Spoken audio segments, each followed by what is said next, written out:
الله الرحمن الرحيم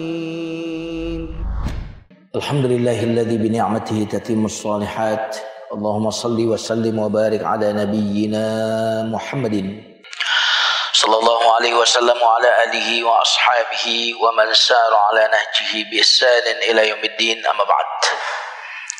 Para ummahat dan akhwat azzakunallah, sebelum kita masuk ke kajian pagi ini, mari kita memohon kekuatan kepada Allah untuk agar Allah mengaktifkan seluruh indera pengetahuan kita. Mari kita awali dengan doa. Astaghfirullahalazim, astaghfirullahalazim, astaghfirullahalazim. Rabbi a'udzubika min hamazatis syayatin wa a'udzubika rabbi an yahdurun. Tabarra'na min hawlina wa quwwatina wa ilmina wa taja'na ila hawlika wa quwwatika wa ilmika ya dzal quwwatil matin. Nas'aluka fahman nabiyyin wa hifdzal mursalin wa ilhamal malaikatil muqarrabin. Walhamdulillahi rabbil alamin. Kita baca basmalah. Bismillahirrahmanirrahim. Seingat saya kita sudah masuk di surat Abasa ya. Walaupun pengumuman di sosmednya di An-Nazi'at. Siapa yang datang di tafsir Abbas pada pertemuan yang lalu? Bulan yang lalu. Nggak ada yang hadir ya? Kalau nggak ada yang hadir ya nggak apa-apa, sekalian mereview secara cepat ya. Ibu-ibu sekalian yang dimuliakan Allah, surat Abbas ini adalah surat Makkiyah ya.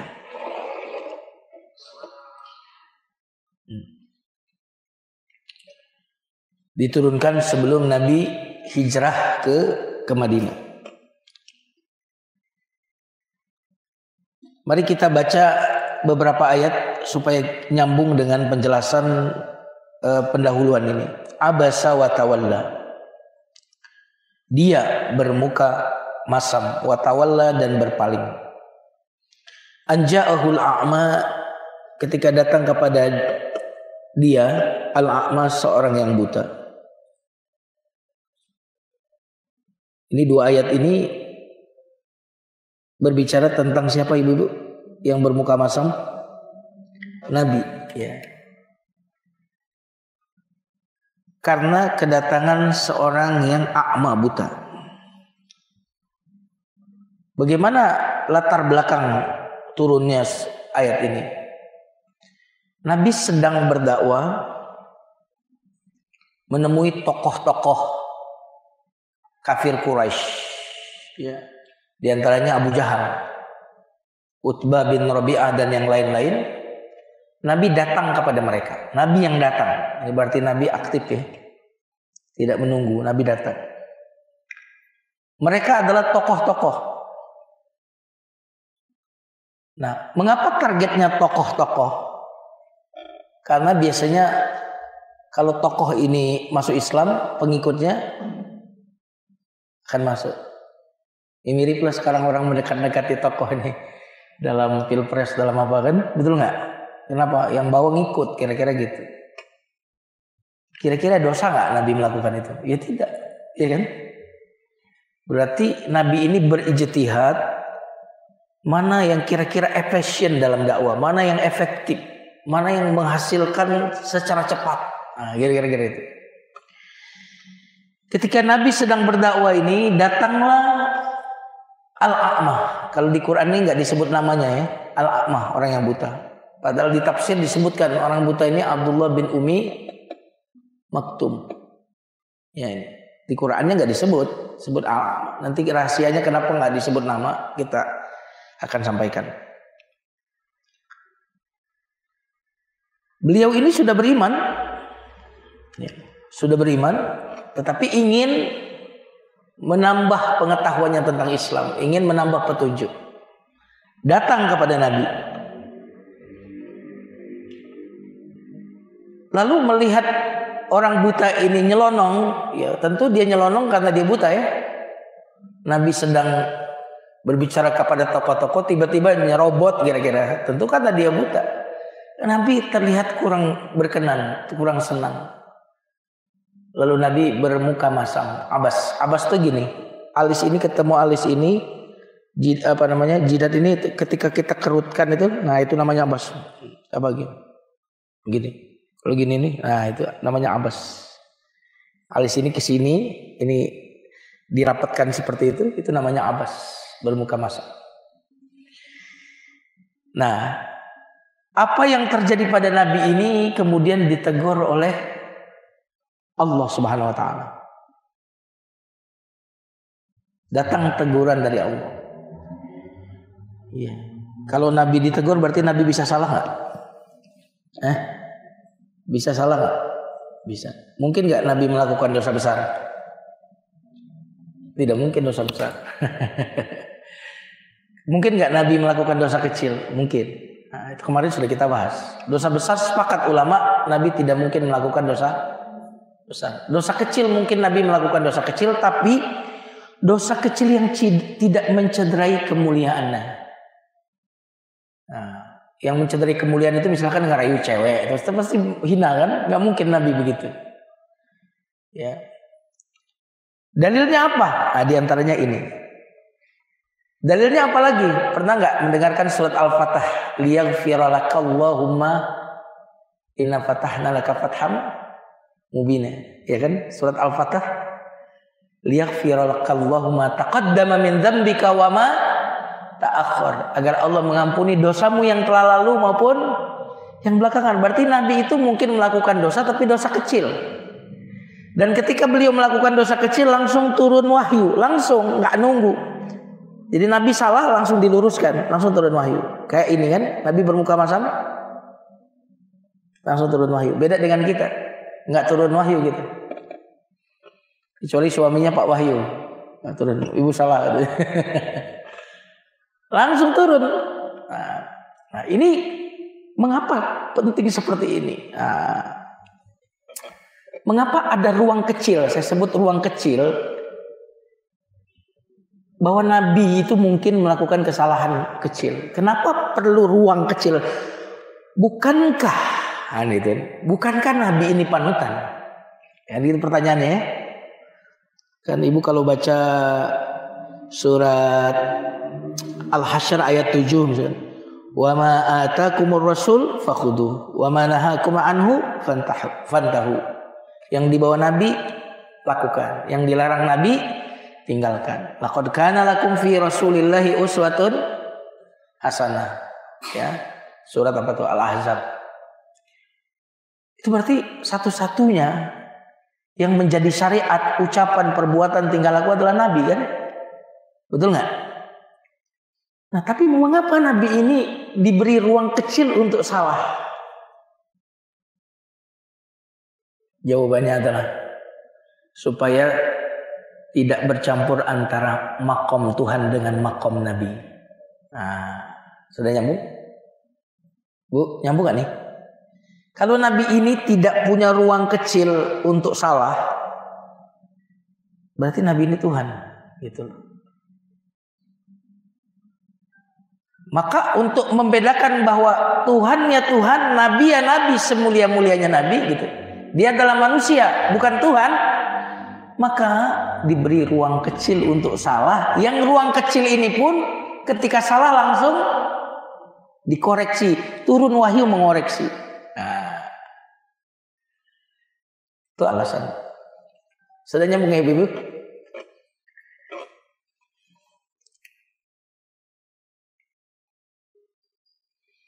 Sekaligus agar jangan sampai ada seorang manusia disembah.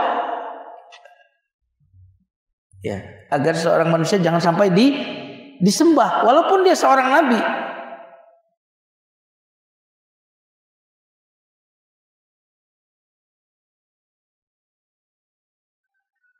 Ini. Yang berikutnya, kenapa Nabi ini harus ada ruang salah? Supaya ada ajaran Nabi bagaimana caranya kalau kita berbuat salah, bagaimana cara memperbaikinya. Nah, Nabi pernah lupa rakaat sholat, pernah nggak? Nabi itu nggak pernah lupa ayat Quran, nggak pernah. Karena Allah mengatakan sanuqri'uka fala, pura-pura nggak hafal itu. Sanuqri'uka fala, Al-A'la itu surat Al-A'la. Sanuqri'uka fala tansa. Kami akan membacakan Quran padamu dan kau nggak akan lupa. Ayat Quran Nabi nggak pernah, Nabi itu baca Quran lupa gitu, nggak pernah. Tapi rakaat salat Nabi pernah lupa. Dari 4 menjadi 2 gitu kan. Bisa lupa Nabi. Kenapa Nabi harus ada ruang salah? Karena nanti selain Nabi kan bisa melakukan kesalahan. Betul ya Ibu? Nah kalau saya salah rakaat gimana Ustaz? Nah gitu. Waduh, nggak ada contohnya dari Nabi ini, bagaimana? Kan bingung kita. Tapi kalau Nabi pernah lupa rakaat salat dan Nabi memberikan contoh bagaimana caranya memperbaikinya, nah akhirnya ada syariat itu. Nah ini udah berapa poin tuh? Pertama, supaya berbeda antara Nabi dengan Tuhan. Yang kedua, supaya tidak ada disembah selain Allah. Yang ketiga apa tadi?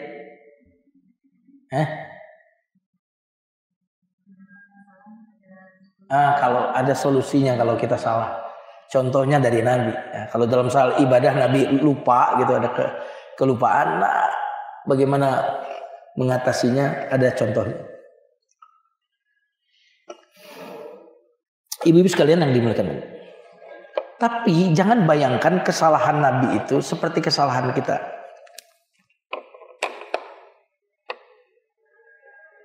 Jadi kesalahan Nabi, jadi gini.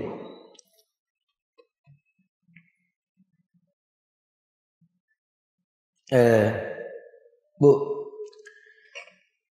ibu-ibu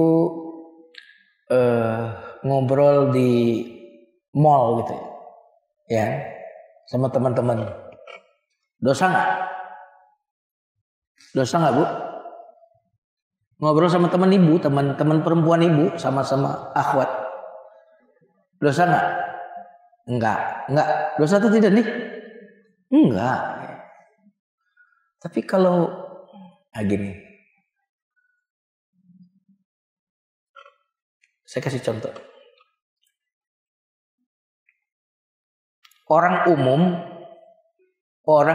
dengar musik, orang umum ya, belum ngaji nih, dengar musik terus dia begini-gini.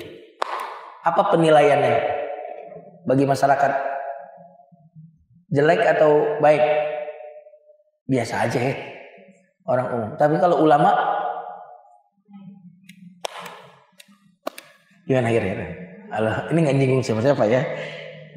Halo Bu. Itu artinya semakin level orang itu tinggi, semakin banyak pantangannya Bu. Yang boleh menurut orang umum dia itu nggak boleh. Makanya maaf nih Bu, orang terbaik di zaman kita sekarang ini yang terjeleknya orang-orang dulu Bu. Maksud saya?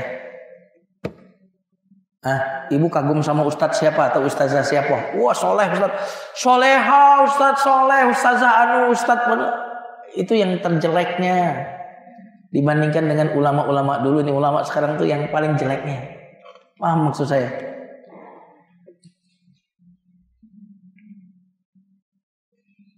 Jadi orang-orang baik di zaman sekarang itu yang terjeleknya zaman Nabi dan zaman tabi'in dulu. Itu ukurannya. Jadi jangan samakan Nabi itu salahnya kayak salah kita gitu. Saya kasih contoh.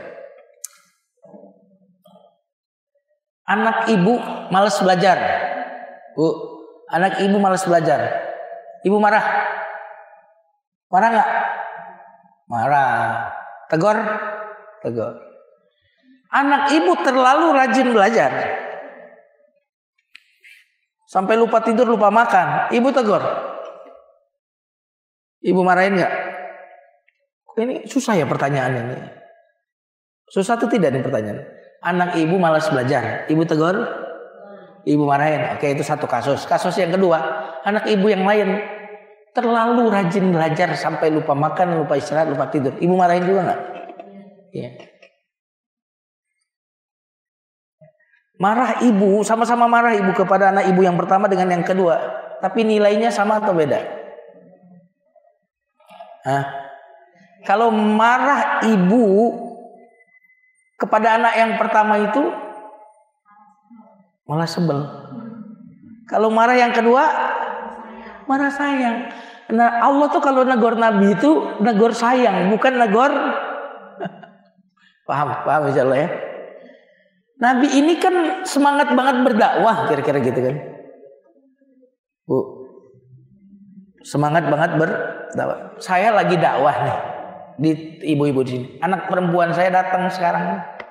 Ya, anak perempuan saya kan satu rumah sama saya berarti kan. Datang dia ke majelis ilmu. Abi, aku ada pertanyaan, Bi. Tolong dijawab sekarang. Saya sedang ngajar. Kira-kira saya bilang apa anak saya? Saya bermuka masam lah sama anak saya. Nanti di rumah. Sana pulang. Saya bermuka masam dan berpaling. Halo, kenapa Bu? Kenapa Bu? Abi lagi ngajar nih. Gitu. Saya Bu, udah pulang sana. Gitu misalkan. Kenapa Bu? Kenapa saya melakukan itu? Anak saya mau di rumah bisa lah. Nanya di rumah aja nih, nanya kan gitu kan. Betul ya Bu? Abi lagi fokus nih ke umahat nih. Nah, memberi nasihat kepada anak yang sudah soleha itu dan satu rumah dengan saya kan peluangnya lebih banyak. Waktu saya untuk dia kan lebih banyak. Kepada ibu-ibu di sini kan bisa sebulan sekali. Ya kan? Itu pun kalau nggak ada liburnya. Kalau libur 2 bulan sekali. Itu berarti apa? Saya bermuka masam kepada anak saya tadi demi kepentingan dakwah. Betul nggak ya? Betul nggak? Kamu sendiri nih ibu-ibu lebih banyak di rumah aja nanti gitu. Abdullah bin Umi Maktum yang sudah Islam, ini kaum kafir yang didatangi Nabi belum Islam. Kira-kira mendakwahinya mana yang lebih mudah? Yang sudah Islam. Berarti Nabi memilih yang lebih sulit, betul nggak? Lebih menantang, lebih challenge. Kalau ini demi kepentingan Nabi untuk cari yang mudah, Nabi lebih baik tinggalkan yang susah, cari yang mudah. Kalau Nabi itu melakukan itu demi kepentingan pribadi beliau, betul ya? Tapi karena beliau melakukan itu demi kepentingan dakwah, gitu ya. Maka beliau bermuka masam kepada yang buta tadi. Nah, berarti salah Nabi pun demi kepentingan Islam, bukan demi kepentingan pribadi. Sudah nyambung ya? Halo Bu? Ruang ijtihad. Oke. Dia bermuka masam dan berpaling. Ayat ini sekaligus menjadi bukti bahwa wahyu itu tidak independen pada diri Nabi. Jadi Nabi itu tidak bisa semaunya dalam soal turunnya wahyu. Tidak bisa wahyu itu sesuai selera Nabi, kira-kira gitu. Kalau wahyu itu sesuai selera Nabi, mestinya ayat ini tidak mungkin ada, betul nggak? Betul Bu? Iya, karena mana ada penulis buku menulis yang menjelek-jelekkan dirinya. Mana ada penulis buku yang mengkritik dirinya sendiri di dalam buku itu, betul nggak? Ya, ini tanda bahwa Al-Quran ini bukan datang dari Nabi, bukan karangan Nabi maksud saya, ya. Tetapi wahyu. Buktinya apa? Ada teguran, ada kritik buat Nabi, disampaikan. Wah, ini berarti Quran ini dari Allah. Karena kalau Quran ini karangan Nabi, tidak mungkin sesuatu yang mengkritik dirinya itu akan disampaikan. Sudah Bu? Saya butuh anggukan ibu-ibu supaya saya tahu ibu-ibu paham atau enggak. Kalau enggak paham, ngangguk, geleng gitu ya. Jadi saya tahu. Ibu-ibu, tahu kisah fitnah istri Nabi dituduh selingkuh? Pernah ya? Berapa hari itu, Bu? Itu gosip itu menyebar, ya, atau fitnah itu menyebar berapa hari?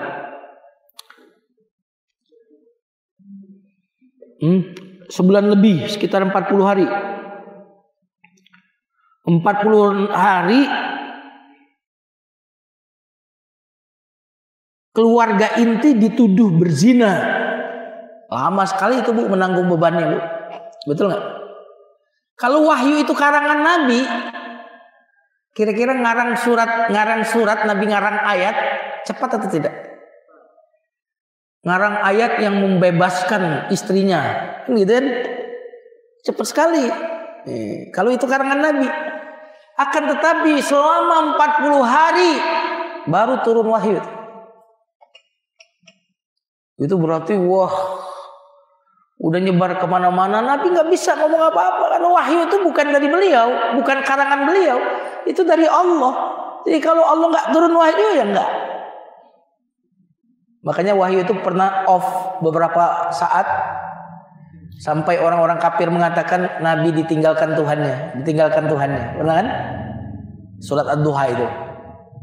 Baru kemudian turun lagi Ad-Duha wal laili idza saja ma wadda'aka rabbuka wa ma qala. Nabi itu sampai mau menjatuhkan dirinya dari atas gunung ketika wahyu itu off. Dan mengatakan, orang-orang kafir mengatakan setannya meninggalkan Nabi. Setannya Muhammad telah pergi, kira-kira gitu nih. Buktinya wahyu nggak turun lagi, dibela sama Allah. Wadduha. Itu berarti sekali lagi wahyu itu bukan semau-maunya Nabi. Tapi wahyu itu berdasarkan apa yang diinginkan oleh Allah. Sudah ya.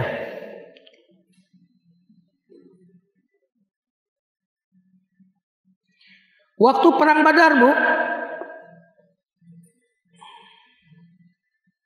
Waktu perang Badar, ada seorang sahabat tanya kepada Nabi, "Ya Rasulullah, ini tempat kita di sini nih wahyu atau musyawarah, taktik perang?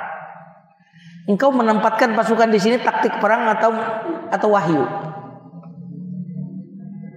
Kata Nabi, ini taktik perang. "Oh, kalau taktik perang bukan di sini tempatnya ya Rasulullah, di sebelah sana," kata pakar perang.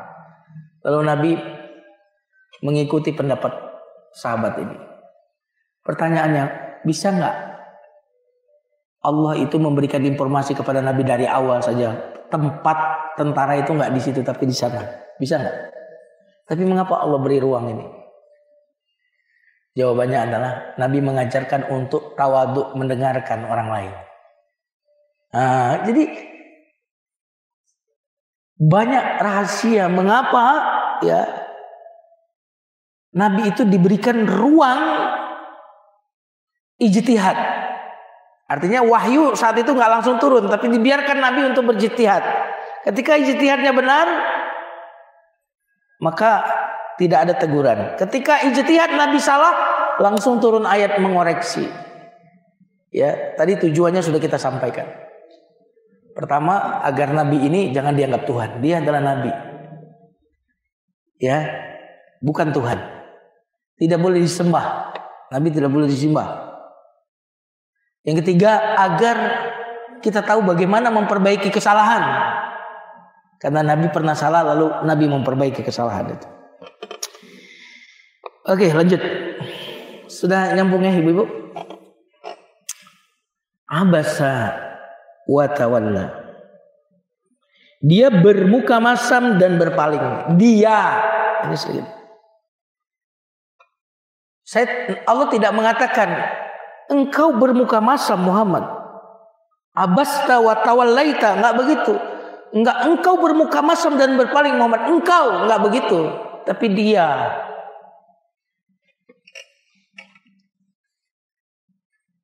Kenapa alus bu? Alus. Nasihatin itu enggak perlu tunjuk hidung itu. Kamu enggak boleh gitu. si fulan bermuka masam. Gitu kan. Ya, kayak tadi. Ya, nggak perlu sebut nama kiai atau siapa, sebut saja. Kalau orang awam goyang-goyang jempol dengan musik, orang awam ya mungkin nggak terlalu tercela. Tapi kalau ulama gini-gini terus ada yang joget, nah pasti tercela itu, gitu loh. Tapi nggak sebut nama. Sebut nama itu namanya nunjuk hidung. Maka Nabi di sini abasa wa tawalla. Bu, kalau watawallah berpaling itu ada gerakan nggak? Ada gerakan nggak? Ada mob kan? Tetapi kalau bermuka masam itu kan relatif tak ada gerakan yang nampak gitu. Tapi ternyata Allah menyebut Allah Maha melihat, bukan hanya melihat gerak, tetapi sampai body language itu, ya apa namanya, gestur.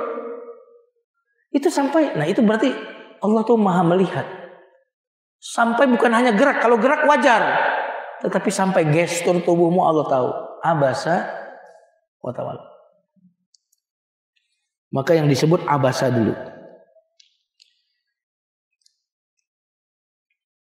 Anja'ahul a'ma.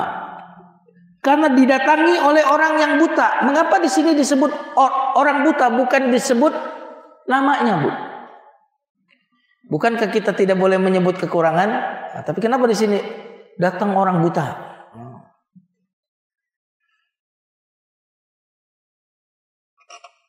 Ada hikmahnya, Bu. Karena ingin memuliakan orang buta. Muhammad, engkau bermuka masam dan berpaling. Saat orang buta ini nyerobot, kau lagi kumpul, lagi dakwah di suatu tempat penting, orang buta nyerobot. Dia kan buta, Muhammad. Maafkanlah. Gitu kan. Maklumin aja lah. Dia kan buta gitu. Itu ya. Artinya apa? Kalau orang memiliki, Ibu, kebutuhan khusus, kekurangan khusus, maka kita mestinya punya alasan untuk memakluminya. Kayak anak kecil kadang-kadang ribut di masjid, ya. Nggak perlu maki-maki, kan anak kecil, gitu kan. Iya, anak kecil tuh ya begitu, boleh dikasih tahu tapi jangan membuat dia kapok ke masjid, ya kan gitu. Jadi Allah menghargai orang buta sampai disebut, dia kan maklumin lah, dia kan orang buta. Yang kedua, Muhammad, mestinya makin orang itu kekurangan, makin kau prioritaskan. Makin engkau prioritaskan. Sekaligus ayat ini ingin mengatakan, ya, bahwa dakwah itu sebenarnya nggak boleh pilih-pilih. Walaupun Nabi ini bukan pilih-pilih sebenarnya, lebih kepada ijtihad supaya dakwah ini lebih mudah berkembang, gitu ya kan? Ini juga pelajaran buat ustadz, ya.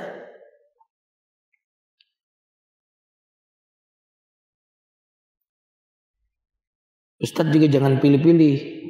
Kalau pengajian orang kaya datang, kalau orang miskin nggak datang, gitu kan gitu. Nggak boleh. Amplopnya gede datang, yang amplopnya kecil gua tandain nih, yang mau gua diundang lagi. Nah, nggak boleh. Ini pelajarannya seperti ini. Inilah mengapa tidak disebut nama, tapi disebut ya apanya? Kekurangannya orang ini, bukan namanya. Kekurangannya a'ma, buta. Supaya pelajaran bagi kita. Tidak boleh kita itu merendahkan orang karena kekurangan fisiknya. Ya. Bahkan orang yang kekurangan fisik itu mestinya kita lebih berikan tempat mereka. Kalau mereka salah, justru kekurangan itu menjadi alasan bagi kita untuk memakluminya. Nah ini. Nah, yang buta ini adalah Abdullah bin Umi Maktum. Nah, jadi gara-gara bermuka masam kepada orang buta ini datang teguran Allah kepada Nabi.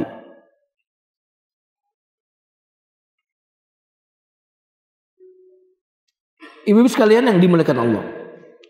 Wa ma yudrika la'allahu yazakka. Apa terjemahnya di wa ma yudrik? Ada bahasa Arab itu Bu, kadang-kadang nerjemahinnya susah pakai bahasa Indonesia. Kayak wa ma adraka, yaitu nerjemahnya yang pas itu susah. Tahukah engkau Muhammad, barangkali dia ingin menyucikan dirinya, ya. Wa ma yudrika, apa engkau tahu? Ya, jangan-jangan yang buta ini sebenarnya datang untuk yazakka, mensucikan diri. Au yadzakkaru, atau mengambil pelajaran, fatanfa'ahul dzikra. Ya.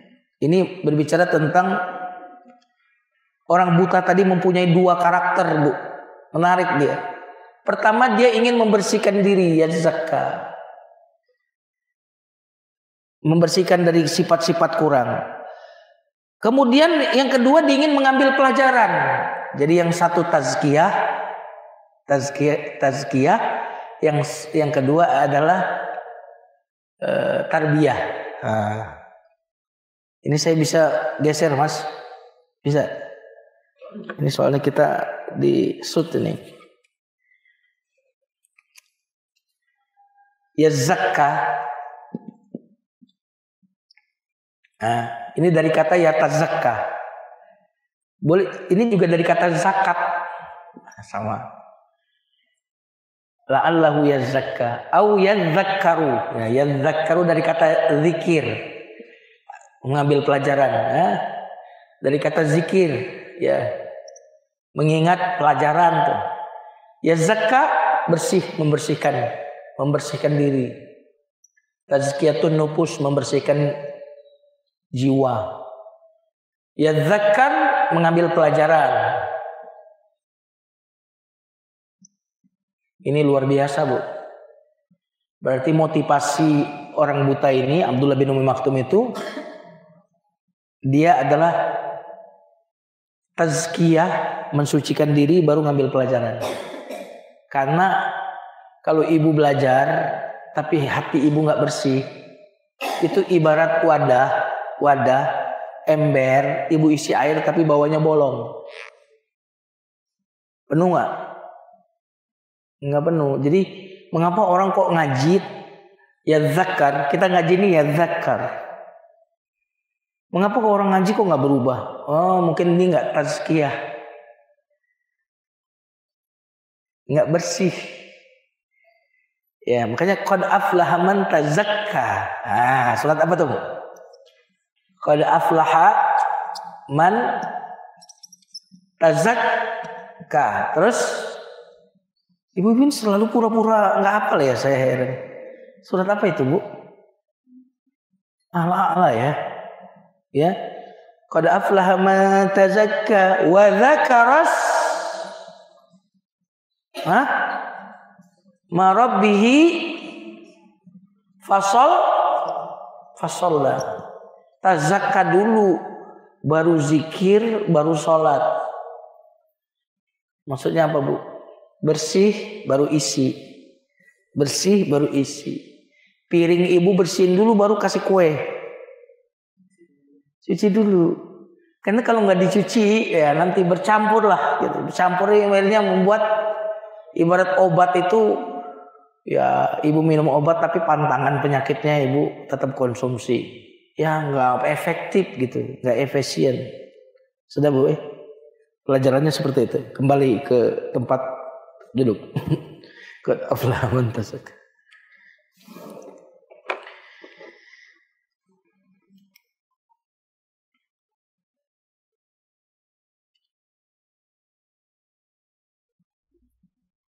Nah, makanya di sini disebut fata'ahul dzikra, ya. Maka pelajaran tadi bermanfaat bagi dia.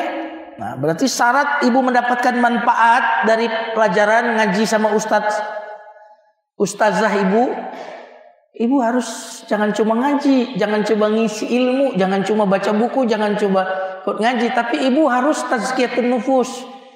Ibu harus bersihkan hati ibu dari iri, dengki, sombong, riya. Itu banyak saja. Makanan haram,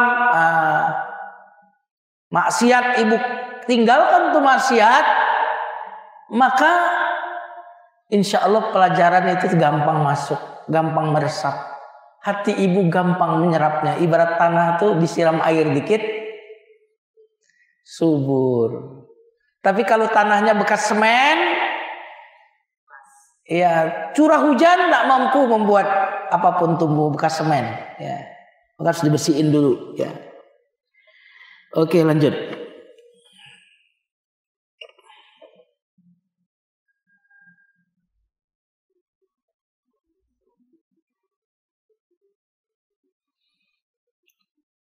Amma man istaghna. Ya. Adapun orang yang istaghna. Istaghna itu Bu, merasa cukup. Merasa enggak butuh yang lain. Ya. Kenapa? Biasanya orang sombong istaghna. Istaghna itu dari kata ghani. Ghani kaya. Istaghna menonjolkan bahwa saya ini kaya, bahwa saya ini udah hebat. Gitu. Siapa mereka yang didatangi Nabi itu? Adalah Abu Jahal dan sahabat-sahabatnya, orang-orang yang sebenarnya istaghna. Mereka tidak membutuhkan dakwah, mereka menganggap nggak penting dakwah, mereka nggak penting pengajian. Ya. Adapun man istaghna fa anta lahu tasadda, maka engkau mendatanginya. Ya. Apa terjemahnya di sini? Ayat 6. Memberi perhatian kepada mereka. Mereka yang nggak datang seolah-olah nggak butuh, engkau datang. Ini yang datang, ya, yang datang yang serius, engkau berpaling dan bermuka masam. Padahal justru yang akan mendapatkan manfaat dari ajaranmu adalah orang-orang yang memang ya ada keinginan untuk mentazkiyah diri mereka, yang ingin mengambil pelajaran. Itu yang akan berdampak. Adapun orang-orang yang merasa sombong dengan kekayaan mereka, mereka tenggelam dengan syahwat dunianya sehingga tidak membutuhkan akhirat, tidak membutuhkan petunjuk. Kalaupun ngundang kamu, kira-kira gitu, ya prestis saja sebenarnya. Oh, biar gua ngaji nih, gitu, ya Bu. Abis ngaji nanti hahaha lagi dia, nggak ada manfaatnya buat dia. Cuma biar anu aja diposting di Facebook, kira-kira nih gua ngaji ngundang Ustadz A, Ustadz B, Ustadz C, gitu. Tapi nggak ada gunanya sama mereka. Nah, kalau engkau ini saya kontekskan ke sekarang ya, ada nggak kira-kira kayak gitu? Ngaji itu lebih kepada tren. Hah? Halo? Wah, selfie sama Ustadz, gitu. Hidupnya nggak berubah. Cuma untuk apa namanya? Ya, tentu kita nggak sebut nama ya.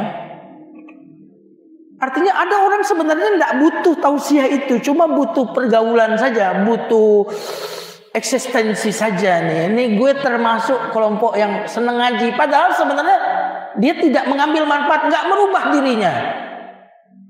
Sementara orang yang ingin lihat tazakka, membersihkan diri, mengambil pelajaran, kalau dia mendapatkan hidayah, dia bisa nangis, bisa berdoa di malam hari. Bahkan mungkin keluarganya akan terpengaruhi oleh dia yang mau ngaji ini. Coba lihat Muhammad, ternyata kau mengira kebaikan ada pada mereka tadi, orang-orang tokoh-tokoh tadi. Boleh jadi kebaikan bukan ada pada tokoh-tokoh itu. Boleh jadi di orang-orang yang lemah tadi, yang mereka ini mencari kebaikan. Kalau mereka ngaji masuk ke dalam hati, karena masuk ke dalam hati, mereka akan bangun di tengah malam, menangis, sholat, zikir, dan pahalanya sampai kepada engkau. Dan keluarganya pun akan dapat pengaruh. Adapun orang yang sebenarnya nggak butuh. Bu, saya apalagi kalau luar biasa, udah kaya butuh ngaji lagi. Luar biasa. Ada Bu, Saya setiap Kamis malam mengajar di suatu keluarga yang punya perusahaan. Mereka ini secara finansial udah selesai lah kira-kira gitu. Saya pikir paling orang-orang kaya begini ngaji mah untuk eksistensi aja. Tapi luar biasa. Ketika dia sibuk ke luar negeri, di hari yang saya mestinya ngisi pengajian di rumah beliau, dia bilang apa? Ustaz, rasanya rugi nih gak ngaji nih Kamis ini. Bagaimana Ustaz, ada waktu gak diganti malaman? Wow, saya bilang. Luar biasa. Ini saya bilang, orang ini udah kaya. Nah, belakangan dia WA saya, Ustaz, saya ingin mengurus perusahaan saya dengan sistem syariah, Ustaz. Adakah Ustaz yang kenal dengan orang yang wow, saya bilang. Beruntung sekali saya bilang saya bisa ngajar orang yang seperti ini. Ya. Ada keseriusan. Sehingga Ibu, kalau ngaji itu, tadi apa Ustaz? Lihat. Makanya kalau kita ingin mendapatkan, betul-betul harus ada keinginan. Insya Allah pasti dapat deh di pengajian itu. Pasti akan meresap kalau kita memang ingin. Bukan sekedar iseng, prestis, tren pengajian. Jangan. Lanjut. Tapi di sini saya lihat ini semangatnya tinggi semuanya. Mudah-mudahan makin solehat. Amin. Kenapa Bu? Karena istaghna ini apa ya? Istaghna itu bisa disebabkan oleh harta. Istaghna itu boleh disebabkan karena merasa udah punya ilmu. Nah, istaghna. Misalkan Ustadz bisa nggak istaghna? Bisa. Kan gue lulusan Timur Tengah. Lu mah lulusan dalam negeri. Gue nggak butuh nasihat lu. Itu istaghna. Ustadz masih ngontrak aja mau nasihatin saya. Beresin dulu deh. Nah, itu istaghna. Karena dia merasa kaya. Itu namanya istaghna. Bu, orang kafir, Ibu baca deh. Surat Al-An'am ayat 52. Perhatikan.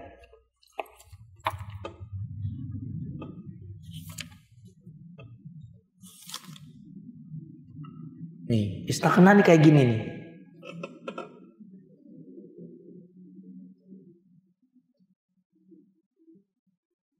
Ayat 52. Janganlah engkau mengusir orang-orang yang menyuruh Tuhannya di pagi dan petang hari. Mereka mengharapkan keridhaannya. Engkau tidak mengikut tanggung jawab sedikit pun terhadap perbuatan mereka, dan mereka tidak memikul tanggung jawab sedikit pun terhadap perbuatanmu, yang menyebabkan engkau berhak mengusir mereka sehingga engkau termasuk orang-orang yang zalim. Tahu nggak sebab turunnya ayat ini? Orang-orang tokoh-tokoh kafir tadi yang Nabi datengin itu, ketika mereka mau ngaji sama Nabi, mau ngobrol sama Nabi, kata mereka, Muhammad, kami sih mau dengar pengajianmu, ceramahmu, tapi itu orang-orang miskin tuh usir dulu. Nah, masa kami duduk sama orang-orang miskin itu? Mereka di ruang sanalah, jangan nyatu sama kita, usir. Itu artinya apa? Mereka merasakan ya istaghna, kesombongan, merasa hebat, sehingga mereka pun nggak mau disamakan dengan yang lain. Nabi suruh usir, maka Allah turun, jangan usir. Nah, Nabi tadi mendatangi mereka untuk dakwah, padahal mereka tuh istaghna, nggak butuh. Nah, dalam surat Al-Alaq Bu, ayat 6, Al-Alaq ayat 6, kalla innal insana layatgha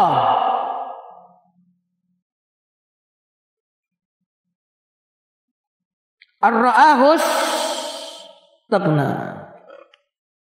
Al-Alaq. Ya, Iqra bismi rabbikal ladzi khalaqal insana min 'alaq, iqra wa rabbukal akramul ladzi 'allama bil qalam 'allamal insana ma lam ya'lam. Kalla innal insana layatgha. Manusia itu akan melampaui batas, melanggar ajaran agama. Kapan? istaghna, ketika mereka merasa kebutuhannya sudah semuanya tercukupi, tidak butuh agama saya. Ya Bu? Kenapa Bu? Analoginya menarik ini, analoginya. Orang yang istaghna, merasa tidak butuh syariat, tidak butuh wahyu, tidak butuh tuntun, akal udah cukup, akal udah cukup. Kan udah dikasih akal nih, nggak perlu deh wahyu-wahyuan, ini dan. Tuh Barat maju tuh, nggak pakai syariat Islam. Tuh negara-negara Arab lihat tuh. Lihat ya. Lihat. Makanya orang-orang kadang-kadang maaf. Kepintaran itu bisa menjadi bumerang, terlalu pintar. Terlalu pintar itu menjadi bumerang, pasti bisa seperti itu. Terlalu kaya bisa menjadi bumerang. Orang yang istighna, Bu, itu seperti kamera zaman dulu, zaman old, itu ada filmnya kan Bu? Ya Bu.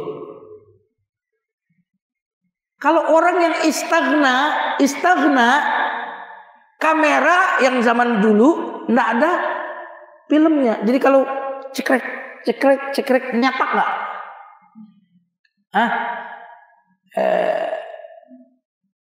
Itu yang dicekerkin masuk nggak?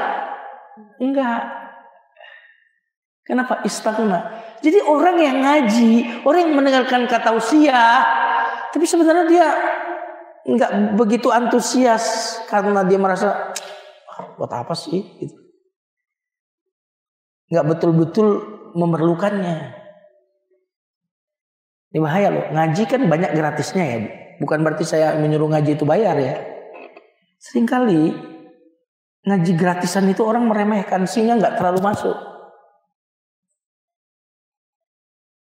Coba kalau ikut training, motivasi 3 hari, itu rata-rata berapa tuh? 40 juta tuh trainer yang itu wah takut banget telat Bu. Wow, terus gitu rekam. Wah, betul-betul Bu. Kenapa Bu? Karena mereka merasa butuh.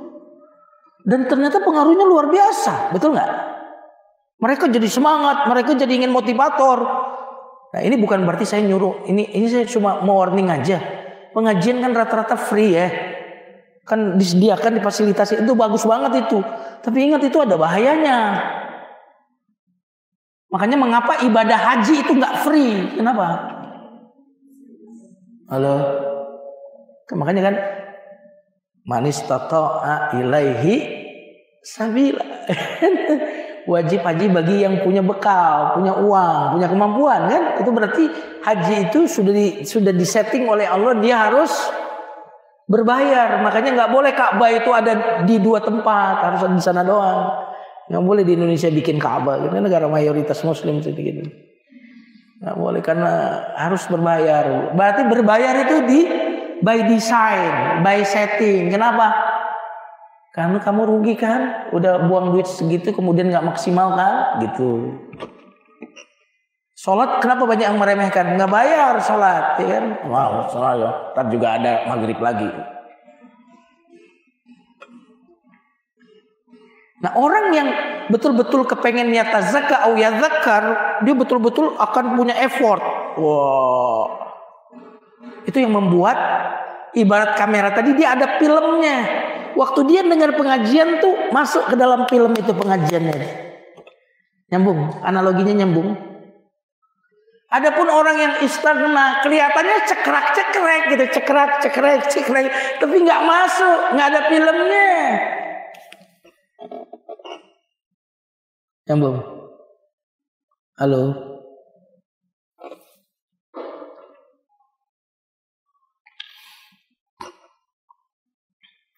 Nah, padahal wa ma 'alaika alla yazakka. Tidak ada dosa bagimu wahai Muhammad kalau orang-orang kaya itu, orang tokoh-tokoh itu mereka nggak dapat hidayah, nggak dosa kau. Ya, nggak dosa kau Muhammad. Wa ma 'alaika alla yazakka. Ayat 7 ya. Padahal tidak ada celah atasmu kalau dia tidak menyucikan diri. Kalau mereka nggak beriman juga nggak ada salahnya. Apa salahmu? Nggak salah. Karena bukan tugasmu membuat mereka itu berubah. Berubah itu urusanku. Kau tuh cuma nyampein. Sampein aja. Mereka berubah itu, tidak berubah itu kewenanganku.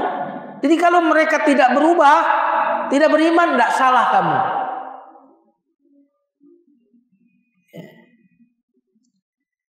Itu berarti Nabi Muhammad tuh kalau melihat ayat ini, seolah-olah beliau merasa bersalah kalau orang tuh nggak dapat hidayah. Cintanya luar biasa, iya kan? Cintanya luar biasa. Semangatnya, aduh kayaknya kalau orang tuh nggak sampai beriman itu, aduh, saya merasa salah. Kalau wa ma 'alaika, kalau Abdullah Umi Maktum kan sudah dapat hidayah, udah gampang deh, kapan-kapan saya tambahin ilmunya kan gitu. Gampang kan udah beriman. Ini yang belum beriman nih. Gimana nanti pertanggungjawaban saya di hadapan Allah kalau nggak beriman? Kata Allah, mereka nggak beriman juga nggak salah kau Muhammad.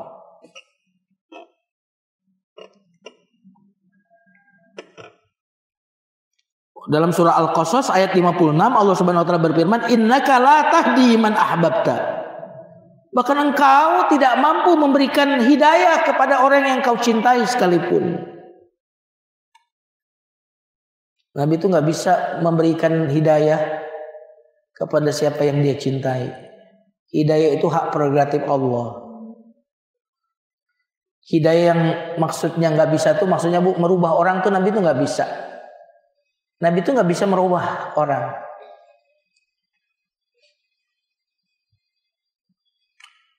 Seorang pakar kebahagiaan pernah dipakar terkenal. Saya nggak perlu sebut namanya, ini orang kafir, nggak perlu saya sebut.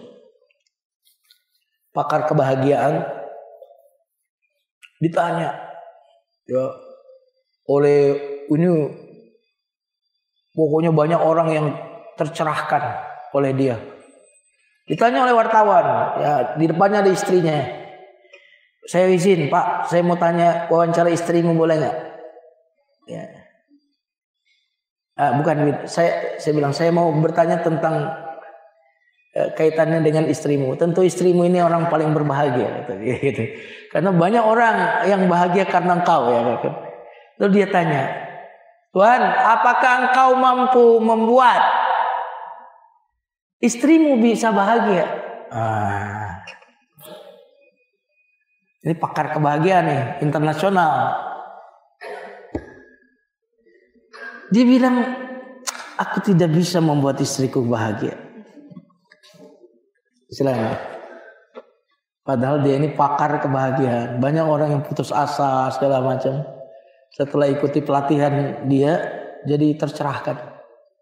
Waktu dia sama istrinya dia tanya, bisakah kamu membuat istrimu bahagia? Tentu istrimu paling bahagia karena engkau ini pakar kebahagiaan. Kata ini dia nih, saya tidak akan pernah mampu membuat istri saya bahagia. Hah? Kok bisa? Yang bisa membuat istri saya bahagia adalah dirinya sendiri. Ya kan? Istri sendiri. Saya cuma bisa memberikan tips-tips gitu ya. Kiat-kiat untuk menjadi bahagia.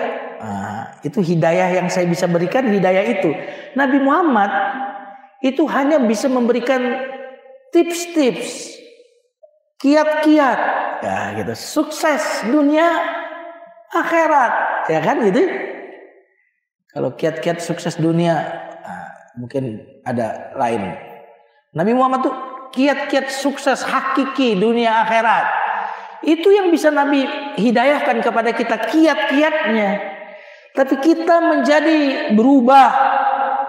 Nah, ada itu kewenangan Allah Subhanahu wa taala. Misalnya, Bu, kenapa kita stres sama anak kita? Karena ibu ingin merebut kewenangan Tuhan. Ibu ingin anak ibu berubah. Itu kewenangan Tuhan, kewenangan Allah. Stres ibu. Ibu lakukan apa yang menjadi kewenangan ibu. Berikan kepada anak kiat-kiat, cara-cara, ya kan? Berikan informasi selengkap-lengkapnya. Pengetahuan sedalam-dalamnya. Adapun berubah atau tidak anak itu kewenangan Allah. Sudah nyambung? Dan nggak usah khawatir. Ibu kalau pun anak nggak dapat hidayah tetap dapat pahala. Wong dokter aja nggak sembuh tetap dapat bayaran. Iya kan? Nah dokter, ini saya nggak sembuh kok dibayar sih dokter. Nah, beda dengan tukang servis jam elektronik nggak sembuh, kagak bayar, iya kan gitu. Kalau dokter itu kayak pekerjaan seorang ulama, seorang dai, seorang pendidik. Berubah nggak berubah? Tetap kita dapat bayaran dari Allah Subhanahu Wa Taala. Maka engkau adalah balagh. Surat Ar-Ra'd ayat 40. Fa innama 'alaikal balagh. Ya. Engkau cuma menyampaikan. Kalau engkau pun memberikan hidayah yang sifatnya informasi. Asy-Syura ayat 52. Asy-Syura ayat 52. Wa innaka la tahdi ila siratim mustaqim. Engkau memberi hidayah ke jalan yang lurus. Engkau ngasih tahu jalan yang lurus, ini jalan yang bengkok gitu. Itu aja tugasmu. Tapi membuat mereka berubah. Al-Baqarah ayat 272. Laisa 'alaika hudahum. Ya. Kamu tidak akan mampu untuk bisa memberikan hidayah kepada mereka. Itu. Jadi hidayah di Quran itu ada dua maknanya. Hati-hati, jangan salah paham. Hidayah yang bersifat pemberitahuan yang benar yang salah itu semua kita bisa. Ibu ngasih tahu ini jalan sesat, ini jalan benar. Itu tugas Nabi. Tugas kita ngasih tahu tuh hidayah yang pertama. Tapi hidayah dalam bentuk yang kedua orang jadi berubah. Nabi pun nggak bisa. Kalau bisa paman beliau udah beriman. Iya kan? Abu Thalib beriman nggak? Halo? Abu Thalib beriman nggak? Ngeleng kayak bu? Enggak kan? Nah itu. Abu Lahab? Enggak juga. Padahal depan-depanan pintu sama Nabi rumahnya. Iya subhanallah. Jadi jangan pernah ibu berhayal. Andaikan aku hidup di zaman Nabi. Iya kan? Bisa melihat wajah Nabi. Niscaya imanku. Iya kalau anda menjadi seperti Abu Bakar. Tapi kalau anda menjadi seperti Abu Lahab. Menjadi siapa? Abu Jahal. Waduh. Bayangkan bu. Ada nggak orang yang rumahnya dekat masjid nggak ke masjid? Ada. Ya, jadi itu hidayah Allah tuh. Tahu nggak dia keutamaan pergi ke masjid? Tahu, berarti udah dapat hidayah yang pertama. Rajin ke masjid nggak? Enggak, berarti nggak dapat hidayah yang kedua. Nah, makanya hidayah itu banyak bu. Hidayah. Makanya mengapa kita yang sudah dapat hidayah itu minta hidayah terus. Ihdina siratal hidayah, beri hidayah. Itu berarti hidayah itu unlimited. Puncaknya kalau Nabi dapat wahyu, tapi kita nggak bakal dapat wahyu. Udah tertutup pintu wahyu.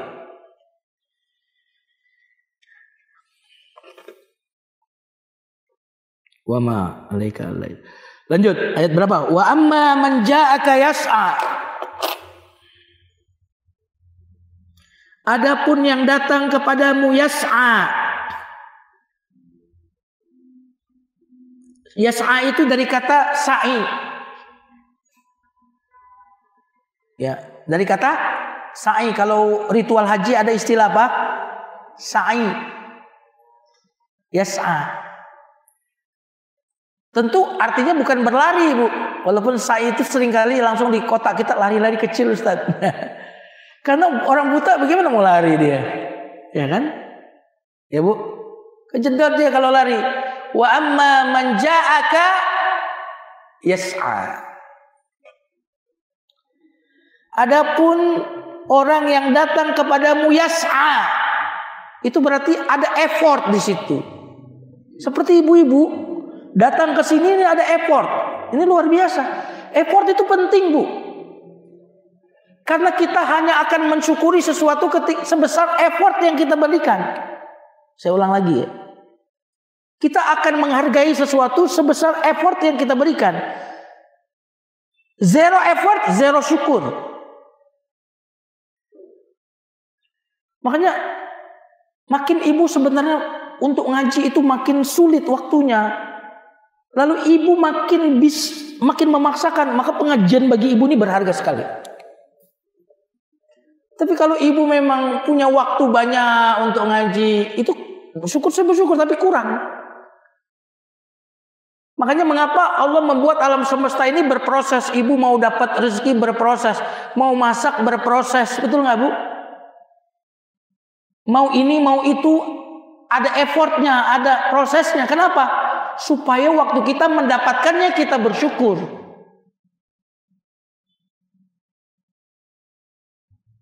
Supaya kita waktu ke Ka'bah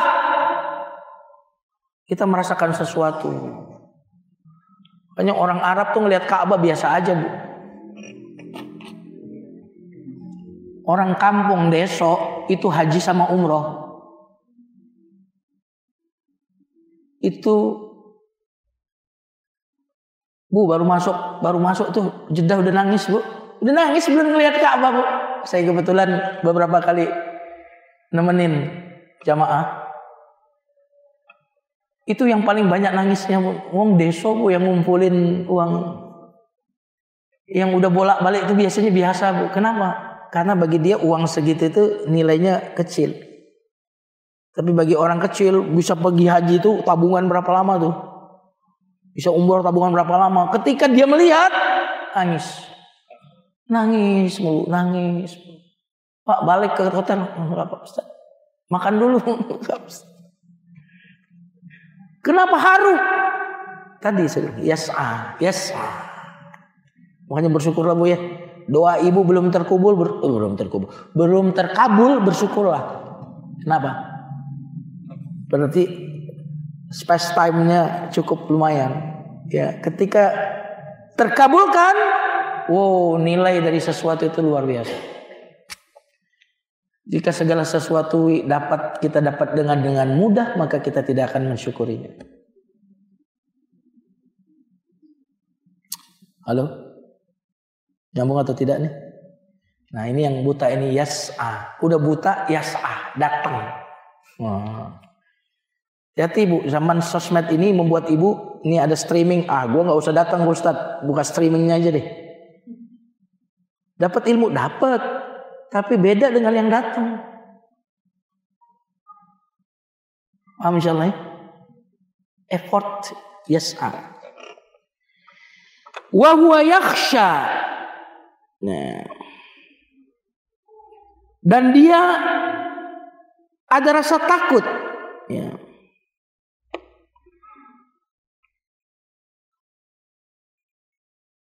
Fa anta anhu talaha. Engkau justru ya mengabaikannya tadi Muhammad. Karena engkau menganggap orang kaya ini akan lebih bermanfaat buat Islam ini. Padahal boleh jadi setelah ngaji mengaji cengar-cengir aja selesai. Ini orang meskipun dia miskin ngaji serius. Dia akan mendapatkan petunjuk, dia sadar, dia banyak beribadah, dia akan mungkin berdakwah kepada tetangganya, istri, anaknya dan seterusnya. Wah, itu nilai dari akhiratmu lebih banyak. Walaupun dari orang kaya tadi kalau engkau berdakwah dapat amplop besar kamu, tapi selesailah dunia itu. Ya kan gitu. Kira-kira begitu. Perspektifnya seperti itu. Ini saya bahasakan konteks kekinian seperti itu. Kalla, ya, jangan begitu Muhammad. Ya. Sekali-kali tidak, jangan. Innaha tazkirah. Sesungguhnya Al-Quran ini adalah pelajaran. Tazkirah. Tazkirah seakar dengan kata tadi. Zikir, yadzakkar, yatadzakkar, tazkirah. Apa terjemahannya di situ? Ayat 12.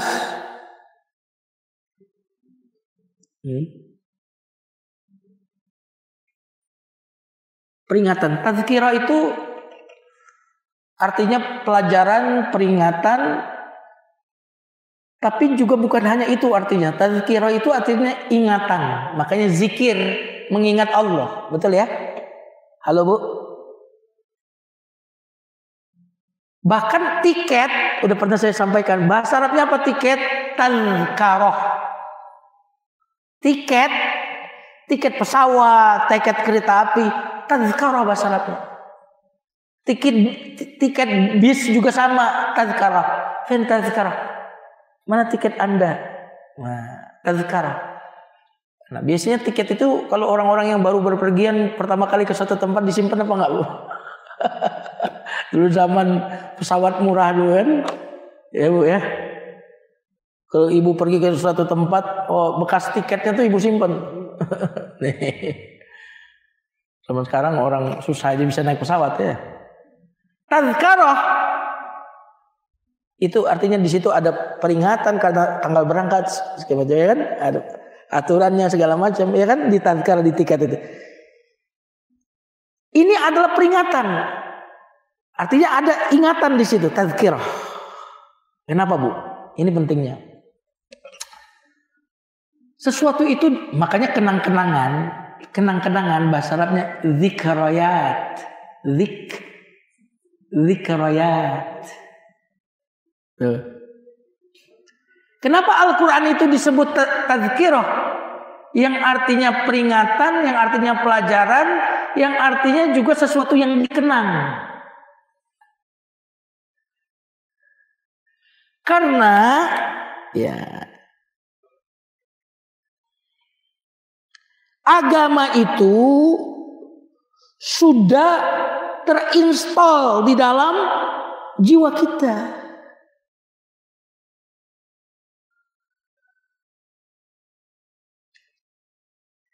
Makanya ketika diingatkan Quran, tiba-tiba fitrah kita seolah-olah diingatkan ke suatu hakikat.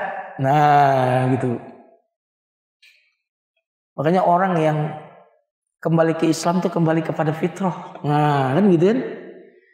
Ajaran agama itu inline, satu irama dengan jiwa. Makanya kalau kita mengamalkan ajaran agama, kok kita mendapatkan ketenangan, bisa mendapatkan kebahagiaan. Kenapa? Karena dia mengenangkan kita akan fitrah kita yang mencintai Tuhan. Makanya disebut tazkirah. Paham ya? Dari kata zikir, mengenang, mengingat, kemudian berkembang menjadi peringatan, pelajaran. Nah, itu berarti apa? Orang yang kembali kepada ajaran agama, kembali kepada ingatan dia tentang kesaksian dia bahwa Allah Tuhannya. Makanya melawan agama berarti melawan fitrah. Ala bidzikrillahi tatma'innul.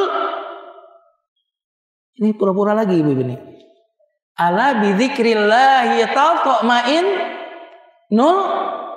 Ingatlah dengan mengingat Allah hati. Ibu kalau ingat kampung Ibu tenang nggak? Tenang nggak? Ingat tuh kamar Ibu dulu masih kecil, bayangin tuh. Nah. Terus sungai yang Ibu biasa bermain dulu, ingetin.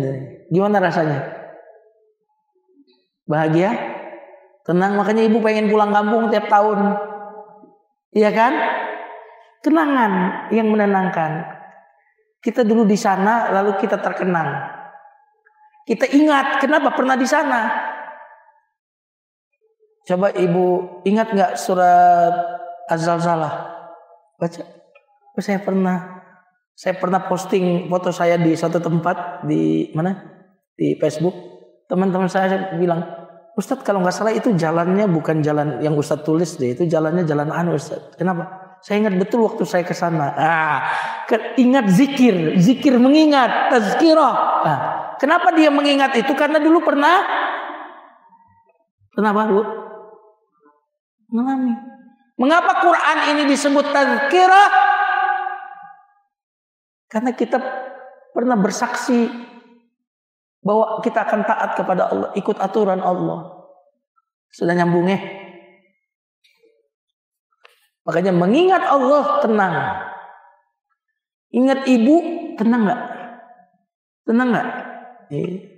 Saya kemarin posting foto saya di Facebook dengan ibu saya kebetulan lagi di rumah. Kata teman saya, ini mau Ustadz kolokan. Kata saya, manja gitu ya. Manja sama ibu sendiri. Rasanya ya, ibu itu selalu memperlakukan kita sama persis dengan waktu kita masih kecil, meskipun kita sudah besar. Bagi dia kita tidak pernah menjadi dewasa, kita selalu menjadi bayi. Betul nggak? Halo? Nggak berubah tuh cara ibu saya tuh dengan saya, baik saya masih kecil maupun saya sudah seperti sekarang. Tetap bagi dia saya adalah seorang anak. Tak pernah menganggap saya sebagai seorang bapak saat ini. Anak. Kemarin saya antar dia ke rumah kakak saya yang di Cibubur. Saya bilang, Bu, Mi, kangen nih sama anaknya yang nomor sekian. Ya kangen lah. Tiba-tiba dia ngomongin, kalaupun dia nggak kangen sama Umi yang kangen sama dia. Wow, kan saya nyetir, diam-diam saya menetes air mata. Dahsyat, kata-katanya dahsyat. Kalau dia nggak kangen pun, aku yang kangen sama dia. Tapi saya nggak mau nengok dia kalau saya netes. Karena nangis, dia pasti nangis, kira-kira gitu. Gitu. Luar biasa. Anak boleh jadi tidak kangen sama ibu. Bisa jadi, tapi ibu selalu kangen. Allah bidzikrillah.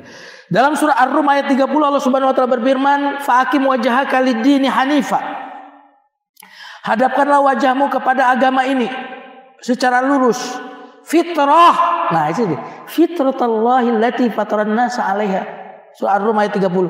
Ini adalah fitrah. Emang kamu sudah di setting begitu.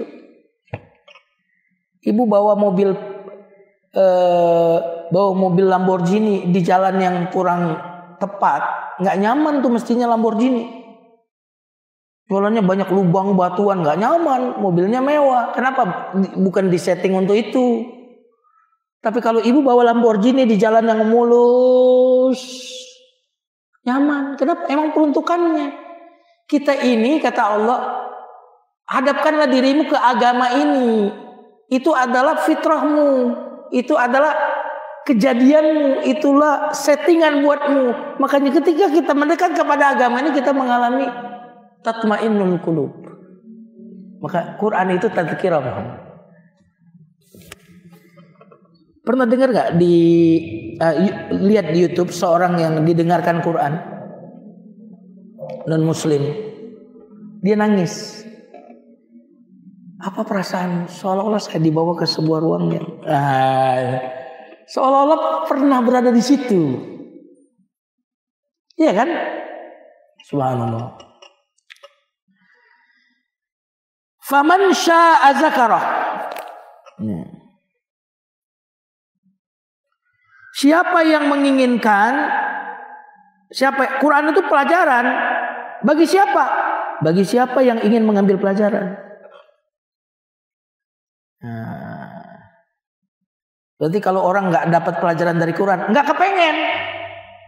Kalau kepengen, faman syaa, siapa yang mau, zakarah, dia akan ambil pelajaran. Tapi yang enggak, ya berlalu saja. Karena Quran yang kita pegang sekarang, Quran yang membuat Umar taubat, Quran yang membuat Jeffrey Leng masuk Islam, Quran yang membuat Ibu Irina Handono berubah statusnya. Iya kan? Tapi kenapa kita nggak berubah? Ya mungkin sya'anya itu nggak ada. Sya'a, insya Allah. Jika Allah berkehendak, sya'a berkehendak. Sya'a, kalau kau berkehendak dapat. Jadi nggak bisa kira-kira kita tuh cuma sekedar menunggu, harus ada keinginan. Ya.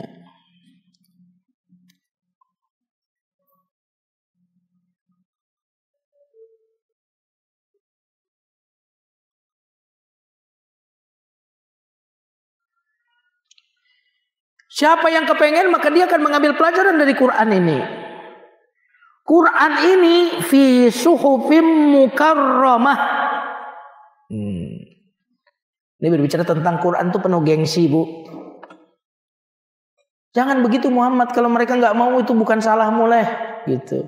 Quran ini tadzkirah, peringatan, pelajaran. Itu sesuai dengan fitrah mereka lah. Kalau mereka mau, ya bisa dapat. Kalau nggak mau, ya susah. Kalau orang tidak bisa, tidak mampu, bisa dibuat mampu. Tapi kalau orang tidak mau, susah.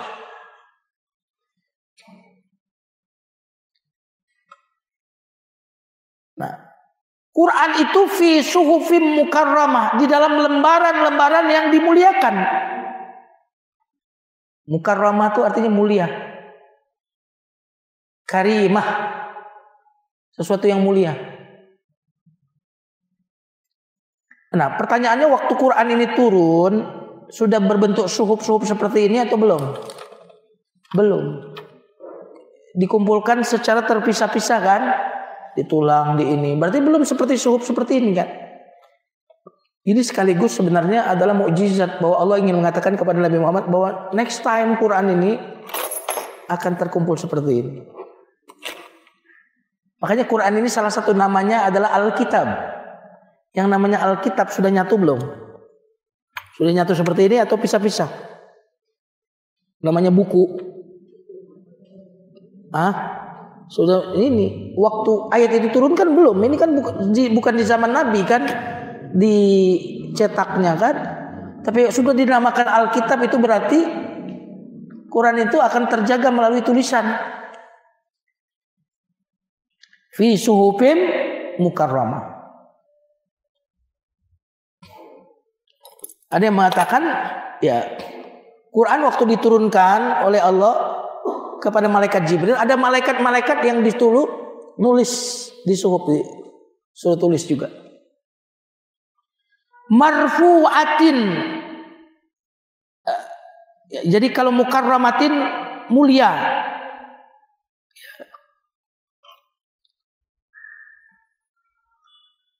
Marfu'atin tinggi. Makanya Quran itu tinggi, Bu. Nilai-nilainya tinggi, ajarannya tinggi. Quran itu disebut marfu'ah. Makanya kenapa naruh Quran itu di tempat tinggi. Nah, ini juga. Ini ayatnya fi suhufim mukarramah, dalam lembar-lembaran yang dimuliakan dan ditinggikan. Makanya jangan sembarang kita dengan Quran, ya. Mutahharah, suci. Suci dari yang batil. Suci dari kekurangan. Ya, suci dari kepentingan. Karena undang-undang tertentu, apalagi di zaman kezaliman, dibuat untuk kepentingannya. Betul nggak? Bikin undang-undang ini, ya berlaku untuk orang lain, nggak sama dia. Quran itu mutahharah, suci dari kepentingan-kepentingan pribadi, kelompok-kelompok tertentu. Nggak ada. Quran itu adalah untuk kemaslahatan manusia, bukan untuk kemaslahatan Allah. Maka dia mutahharah, kitab suci. Bi aidi safarah. Ya, di tangan duta-duta Allah. Safarah di sini ada yang mengatakan malaikat. Karena al-mahir bil Quran ma'as safaratil kiram. Orang yang pandai baca Quran, mereka akan bersama para malaikat yang mulia, safarah. Makanya bahasa Arabnya duta besar itu safir. Safir Indonesia. Nah, itu bil Qahirah. Ya. Kedutaan bahasa Arabnya safarah. Fil safarah Indonesia. Di mana kedutaan Indonesia? Kantornya di mana? Safarah. Duta safir, jamaknya sufara. Ya, paham insyaallah ya? Bi aidi safara. Ini Quran yang mulia, yang tinggi, yang suci ini dibawa oleh duta-duta Allah. Tafsirnya yang pertama malaikat. Yang kedua tafsirnya adalah para penghafal Quran. Karena para penghafal Quran itu adalah duta-duta Allah. Ya, walaupun paling rajih, paling kuat pendapatnya di sini malaikat. Ya, karena hadis Nabi tadi. Orang yang pandai baca Quran ma'as safaratil kiram, karena di sini disebut bi aidi safarah kiramim bararah. Di tangan duta-duta yang kiramin yang mulia, bararah yang baik. Kalau manusia itu disebut abror, bukan bararah. Innal abroro. Kalau bararah di sini menunjukkan malaikat, karena malaikat disebut kiraman katibin, ya kan? Ya'lamu nama taf'alun. Wa inna alaikum lahafizin kiraman. Nah, ini sifat mulia malaikat di situ. Kiraman katibin. Dalam hadis ma'as safaratul kiram.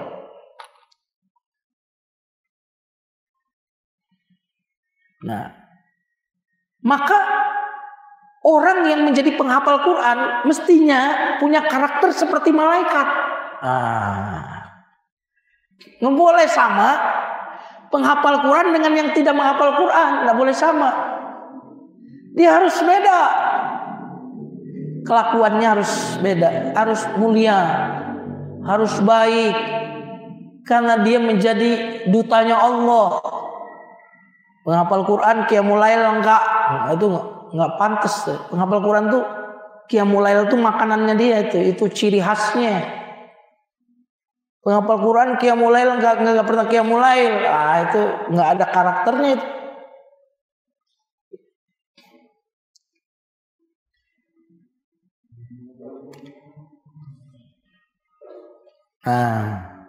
Baru kemudian Allah Subhanahu wa taala. Nah, ini berarti apa, Bu? Pesannya apa sih? Kan ini bicara tadi orang yang sombong tadi. Muhammad, Quran itu bergengsi, dia tinggi mulia. Mereka nggak mau juga, biarin aja, gitu. Emang siapa dia sih, gitu? Ini Qurannya tinggi mulia. Kalau dia mau ambil, nggak mau ya udah, gitu. Ini gengsinya luar biasa, Bu. Ya. Kalau kenapa menyebutkan sifat Quran ini? Untuk menunjukkan Quran ini bukan sesuatu yang sifatnya rendah. Mereka kok yang butuh Quran. Kenapa? Ini tazkirah bagi mereka. Pelajaran, peringatan. Dan ini sesuai dengan fitrah mereka. Ini pun dibawanya loh. Quran itu oleh malaikat-malaikat. Yang baroroh. Ya, Quran ini tinggi, nggak ada kekurangannya. Kalau mereka memang istighna, merasa tidak butuh, nggak usah kamu open, nggak ada salah bagimu. Mereka yang butuh Quran, kira-kira gitu. Kita begitu juga ngajak orang ngaji, ya alhamdulillah ajak, ngaji yuk, ngaji, nggak usah lebay juga. Kamu yang butuh ngaji, gitu loh. Nggak usah lebay. Kenapa? Ente yang butuh, gitu.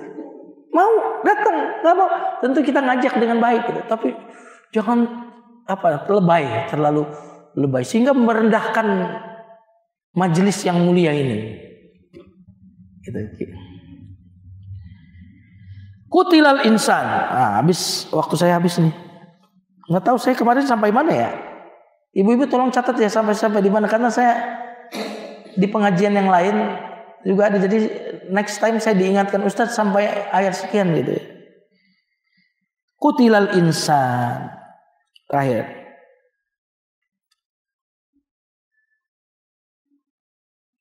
Celaka manusia itu. Siapa yang celaka tadi? Yang istighna tadi. Yang orang-orang yang tidak butuh dakwah tadi. Tidak butuh Al-Quran. Kutila.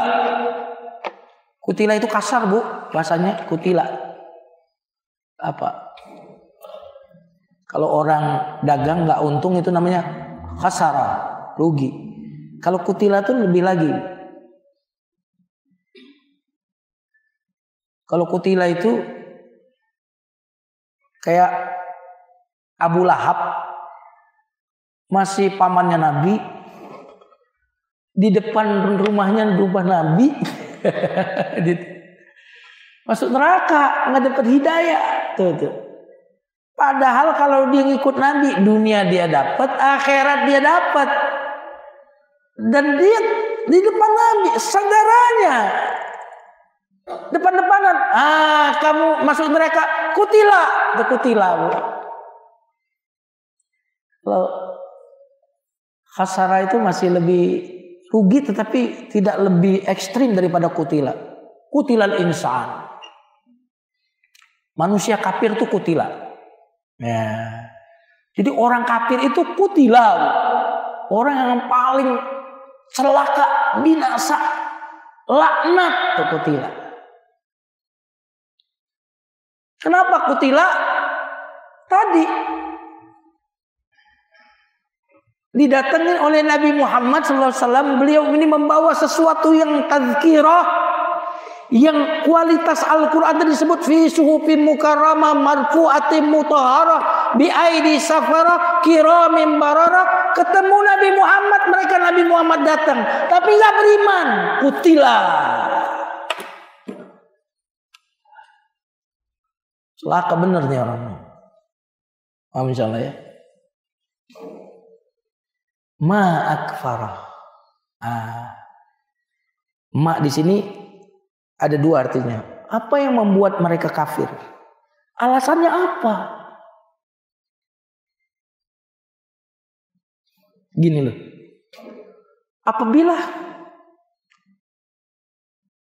orang kok nggak baik, padahal semua kondisinya untuk dia jadi orang baik, itu sangat banyak akses kebaikannya di lingkungannya, lingkungan orang baik, masjidnya masjid baik, kira-kira gitu. Tetangga sebelahnya ustadz, ustazah, wah ini orang-orang majelis taklim, pokoknya semua mendukung dia ini untuk lurus, ada semua. Maka kita bilang kepada dia, maaf farah. Apa ya yang membuat ente masih begitu ya? Gitu. Kata Ma di sini, apa yang bisa membuat dia kafir? Heran deh, gitu. Nabi Muhammad itu kan ente tahu bagaimana kalian itu mengenal dia sebelum diutus, sebelum dia mengakui kenabian dia. Orang yang sangat kalian percaya. Iya kan? Terus yang dia bawa pun bla bla bla bla. Ma akfar, apa sih yang membuat kalian kafir? Itu ma yang pertama. Ma yang kedua artinya heran. Bukan heran ya. Ma akfar, alangkah kafirnya manusia itu. Jadi orang-orang yang tadi didatangi Nabi Muhammad lalu tidak beriman, alangkah kafirnya mereka itu.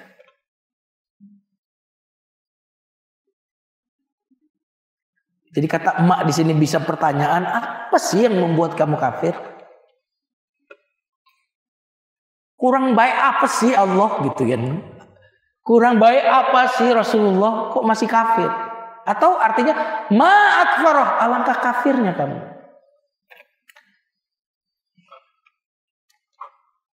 Maka diingatkan mengapa orang-orang kafir itu sangat celaka. Diingatkan akan dirinya, siapa kamu dulu? Coba berikan reason kepadaku, apa yang membuat kamu kafir? Maka diingatkan, min ayyi syai'in khalaqah, min nutfatin khalaqahu. Tidakkah kamu memperhatikan dari apa kamu diciptakan? Cerita tentang dirinya, coba lihat kebaikan Allah pada kalian, bla bla bla bla bla bla bla. Habis itu bukan hanya lihat itu, lihatlah kepada makanan yang kalian makan. Coba, begitu baiknya Allah kepada kalian. Apa sih yang membuat kamu kafir?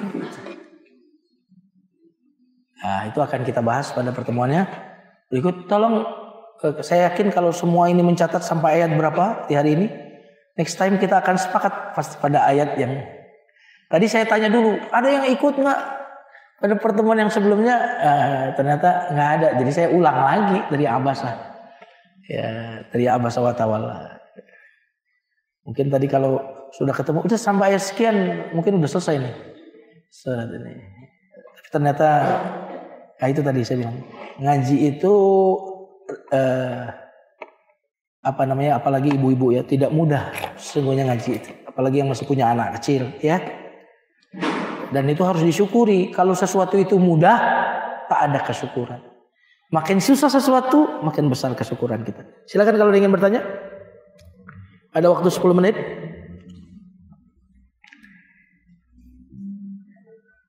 Mau Bu?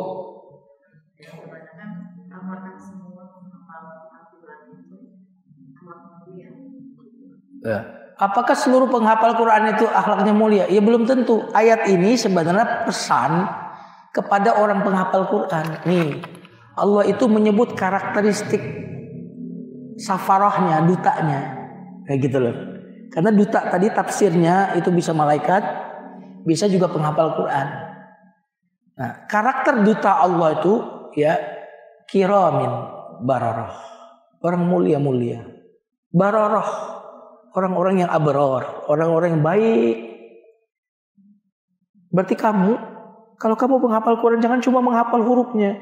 Kamu harus memiliki karakter seorang penghafal Quran. Gitu maksudnya. Artinya, ini perintah bagi duta Allah, para penghafal Quran, untuk berkarakter sebagaimana yang ayat ini sebutkan. Seharusnya begitu. Bahwa ada penghafal Quran yang akhlaknya buruk, ada. Orang yang ahli hisab aja ada penghafal Quran begini. Penghafal Quran keluar dari mulutnya ayat-ayat Quran tapi masih begini. Ada. Pastinya bahkan kata para ulama penghafal Quran tuh qiyamul lail itu keseharian dia. Makanya saya nggak bisa bayangin deh orang hafal Quran tapi qiyamul lailnya jarang, susah itu. Nggak mungkin kuat hafalannya. Iya emang penghafal Quran rata-rata salah satu karakteristiknya qiyamul lail. Qiyamul lail puasa sunnah karakternya. Luar biasa. Ya. Karena dia kan harus kuat rohaninya untuk menjaga. Kalau enggak kemungkinan dia enggak kuat. Ada yang lain?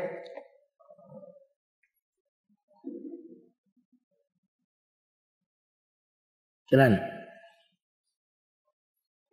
Iya Bu.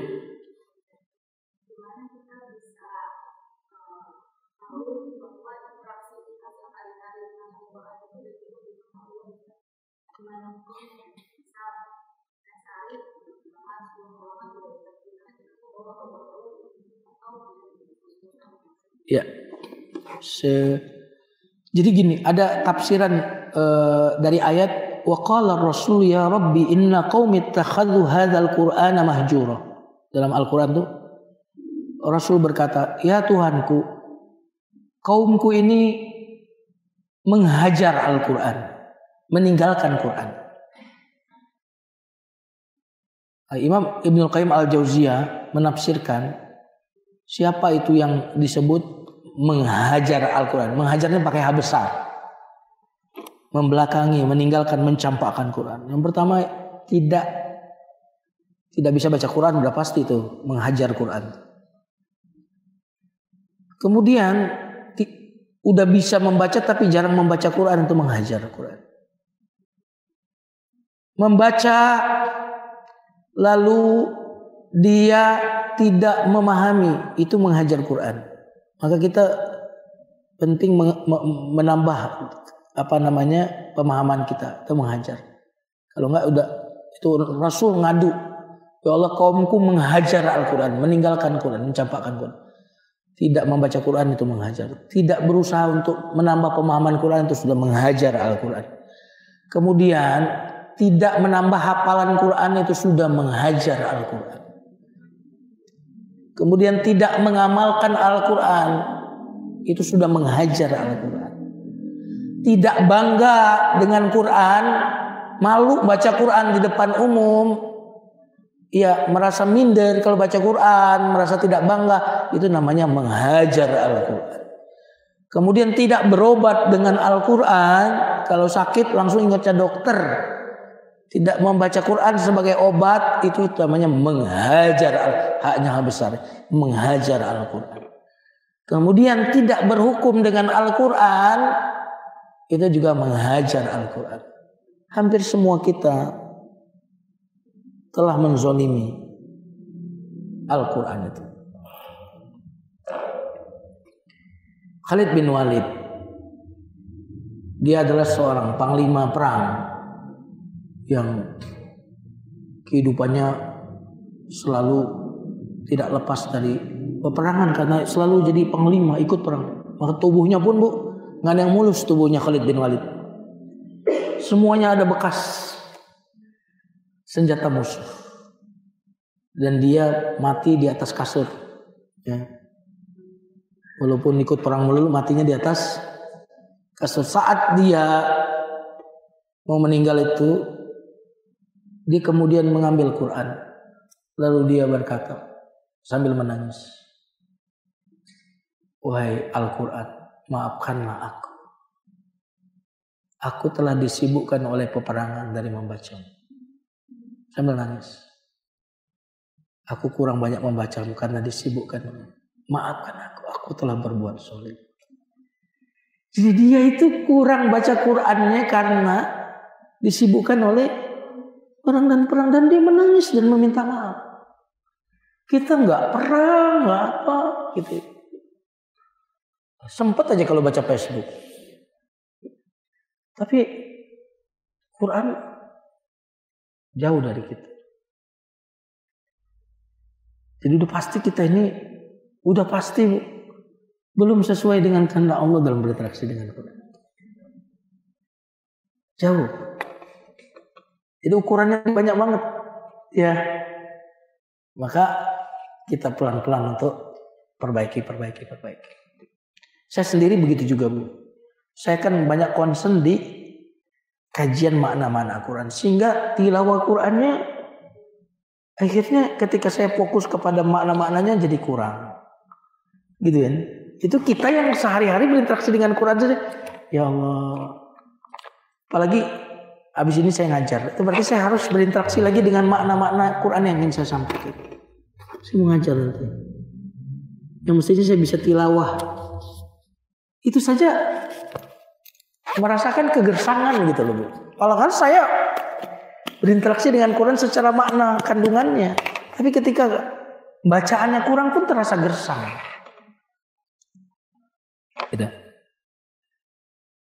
Silakan kalau ada yang mau bertanya lagi.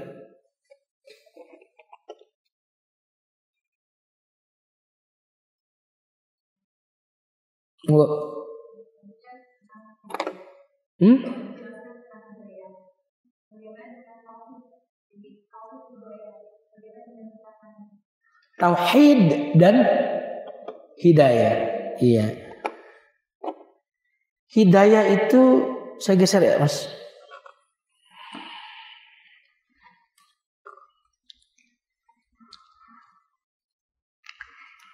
Hidayah artinya itu petunjuk ya, Bu.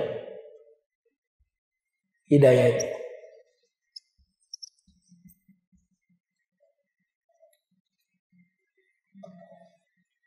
Apa hubungannya dengan tauhid?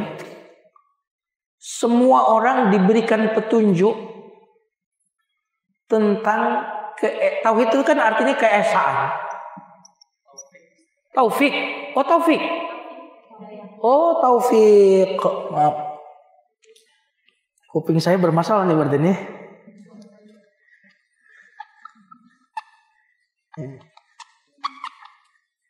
Taufik dan hidayah.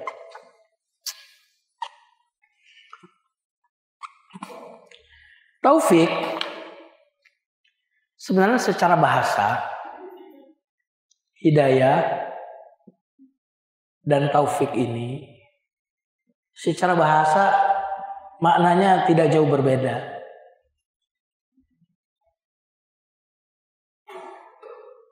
Sehingga kalau ada yang mengatakan nggak dapat taufik tuh orang, nggak dapat hidayah tuh. Ya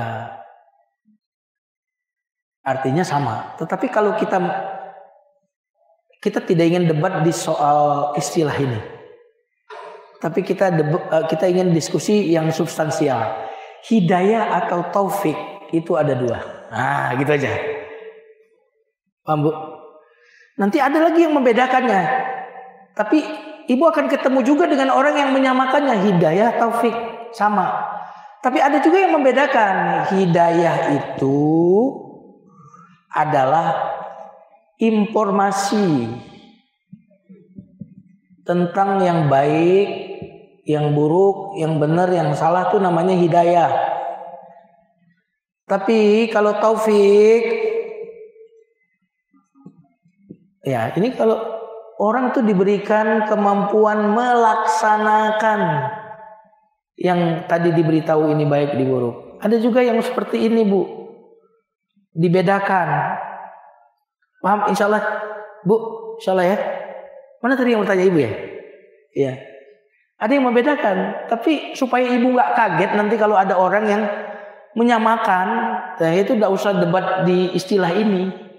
Debat di substansinya saja. Hidayah atau taufik itu ada dua, gitu. Yang pertama hidayah yang bersifat informasi, pemberitahuan, ya, ini baik, ini buruk. Karena di Quran pun kata hidayah ada yang digunakan dalam makna taufik tadi juga ada. Yang bermakna taufik.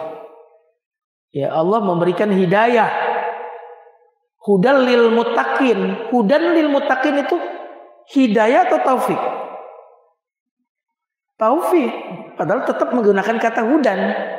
Kenapa enggak taufik lil muttaqin? Nah, itu berarti secara bahasa hidayah dan taufik itu sama. Cuma dia dibagi dua. Ada juga yang membuat diferensiasi seperti ini gitu. Tapi tidak usah bingung dengan istilah.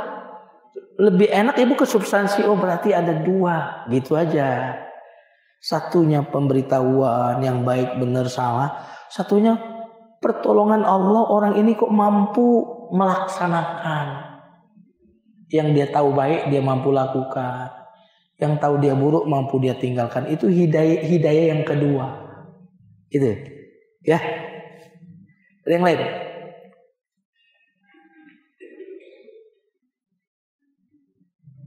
Nggak ada? Tapi kalau tidak ada kita cukupkan. Mohon diingatkan nanti pada pertemuan berikutnya di ayat berapa ya supaya tidak ada pengulangan ya. Tapi memang udah rezekinya ibu-ibu yang duluan. Belum dapat kebetulan. Memang tadi nggak ada yang angkat tangan. Itu rezeki ya. Kita tutup dengan istighfar. Astagfirullahalazim. Astagfirullahalazim. Astagfirullahalazim. Subhanakallahumma wa bihamdika asyhadu an la ilaha illa anta astaghfiruka wa atubu ilaik. Barakallahu li wa lakum. Wassalamualaikum warahmatullahi wabarakatuh. Alhamdulillahi rabbil alamin.